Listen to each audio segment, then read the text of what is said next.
Hello students, welcome to the Pole Science of Class 12 Arts, and today we will start with the third day's class on the topic shark. So previously we completed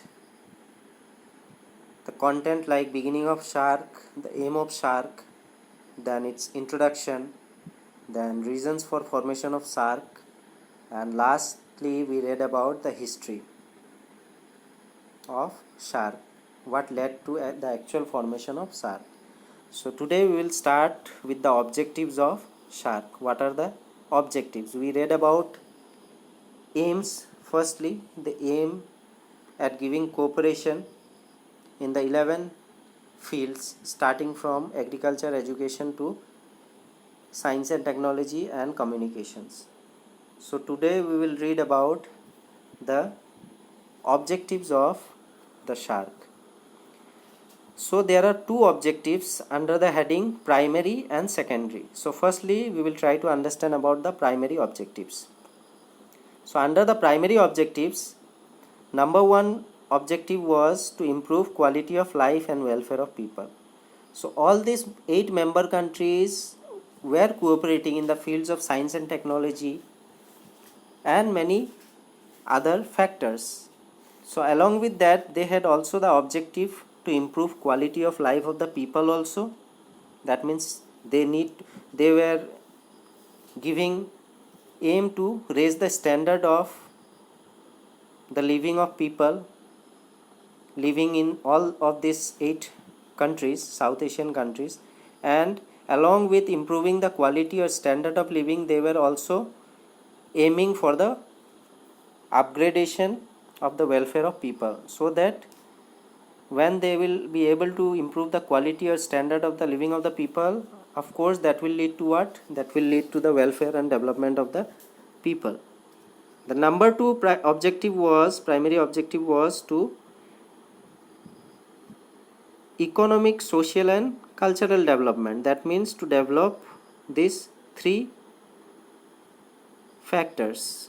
Namely, number one was the economic factor, to develop the economic factor, to develop the social factor, to develop the cultural factor. That means economy in terms of finance, money, social in terms of society, and cultural means cultures of different countries. So they were aiming to uplift or develop the 3 sectors, namely economy or the economic, social and cultural. Then to contribute mutual trust and understanding. So if they will join hands and cooperate to improve the quality of life of people and welfare of the people, along with they will also try to develop social, economic and cultural factor. So with that they will do what? They will try to build mutual trust among themselves. That means among the 8 member countries, they will try to generate mutual trust also, and they will try to generate understanding also. With that, what will happen? They can actually work in a more better way to strengthen cooperation among themselves and other developing countries. And the main motive of SAARC was to give cooperation also to each other, and along with giving cooperation, they were also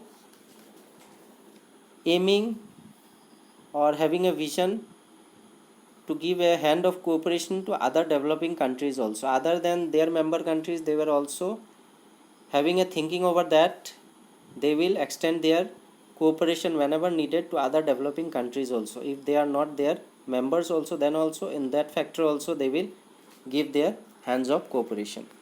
And last primary objectives, the point which is related to the primary objective is that to cooperate on issues like water resources.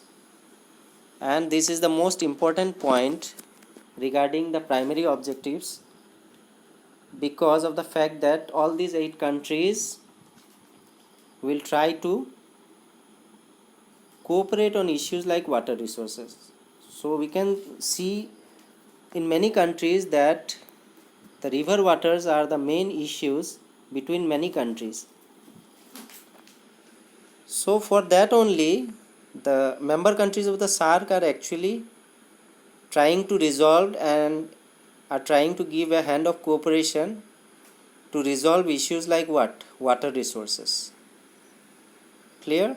So if we talk about the primary objectives, we can see here that there are 5 points, starting from to improve the quality of life and welfare of the people, then economic, social and cultural development, to work for the development of economic, social and culture, then to build mutual trust and understanding, to strengthen cooperation, and lastly to cooperate on issues like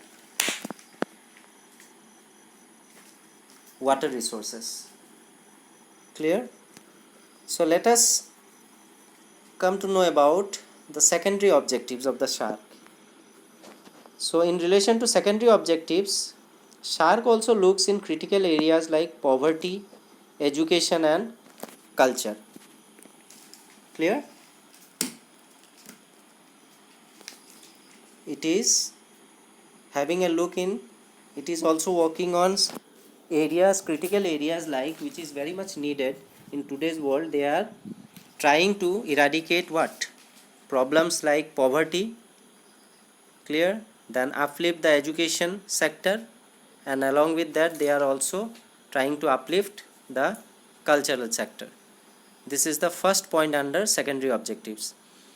And the second point under secondary objectives is that to uplift and develop sports and arts.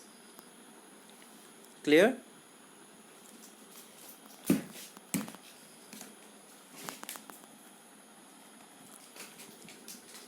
So these are all related to there are overall 7 points under the head objectives. That means 5 points under primary objectives and 2 points under secondary objectives. Clear? So regarding its principles, what are the principles of SAARC? Number 1 is it will have a respect for sovereignty, territorial integrity, then political equality and independence of all the member states. So if we talk about the principles of SAARC, they will give respect for sovereignty, that means sovereignty of each of the 8 member countries, and along with giving respect for sovereignty, they will also give respect for territorial integrity. Whatever the integrity is within the territory of the country, they will give that respect to each and everyone. Then they will give respect for political equality and independence of all the member states. Clear? So they will have a respect, mutual respect for sovereignty of that particular country, then territorial integrity also of that particular country, and political equality and independence. They will give a respect in that 4 categories, and these 8 member countries will follow that. The number 2 principle of the SAARC is that no interference in the internal matters. Clear? So every country starting from India, Bangladesh, Pakistan, the Maldives, whoever the number of countries are there, that means 8 countries are there, all these 8 countries will try to solve their internal matters by themselves only. And each of these member countries don't want that any foreign or outsider should come and interfere in their internal matters. So in that case, the principle is very clear that no interference will be allowed in matters of internal matters of any particular country. The number 3 principle is that all decisions should be taken unanimously. That means if any decision is taken, suppose we have read about the United Nations where the veto power of the countries, 5 permanent member countries are counted. So that is actually what? That is actually injustice done to the other member countries. That are over 200 plus countries are there as a member of United Nations. So if these 5 permanent member countries gives a veto power, all the things become cancelled. So in that way we can say that the United Nations Security Council is actually not impartial, that is very partial. So in the case of SAARC we can tell that any decision that is taken on behalf of SAARC, that is taken by each and every country. That means 8 member countries will sit and they will have a particular thing that is to be taken, or a particular decision. If it is taken, it has to be taken by all of them. That means it has to be taken unanimously. Then number 5 is cooperation for mutual benefit, and whatever the things they will do, they will cooperate among each other, and that will be for mutual benefit, for all. They will cooperate with all for the benefit of all.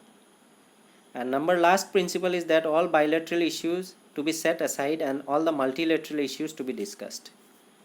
Clear? And in this SAARC we have seen that number of countries are 8, so they cannot have a bilateral talks when the meeting is held of, say, if meeting is held related to the SAARC, all the member countries, that is 8 in number, should sit, and here no bilateral issues will be discussed. That means if India and Pakistan are the members, they will have bilateral. That means the 2 countries alone cannot sit, leaving apart or leaving aside the 6 other countries. So here what happens, according to the principle of SAARC, bilateral discussion would not be allowed. That means India and Pakistan cannot solve their issues in the meeting of SAARC. If they want, they can hold bilateral talk. That means bilateral means between 2 countries. They can have a talk outside this organization, outside anywhere. But when the meeting is held in related to the SAARC, then this type of bilateral discussions are not allowed. That means 2 countries cannot sit aside and discuss their matters. All the 8 member countries should sit together. That's why it is written that bilateral issues are to be set aside. That means that are not allowed, and all the multilateral issues are to be discussed. That means multilateral means all the member countries will sit, and whatever according to the aims and objectives are there, they will have a meeting on that. So that's why multilateral means related to each and every countries. That means 18 number they will have a discussion, and they will work for the aims and objectives of the SAARC, and nothing more than that. This is according to the principles of SAARC. So with this I will wind up today's topic, and in today's topic we have learned about the objectives that are categorized into 2 heads: primary objectives and secondary objectives, where 5 points were under primary objectives and 2 points were under secondary objectives. Then lastly we discussed about the principles, and under the principles there were 5 points. Clear? So I hope that whatever the points I have discussed today, it is now clear to you. With that I will wind up today's topic. Thank you.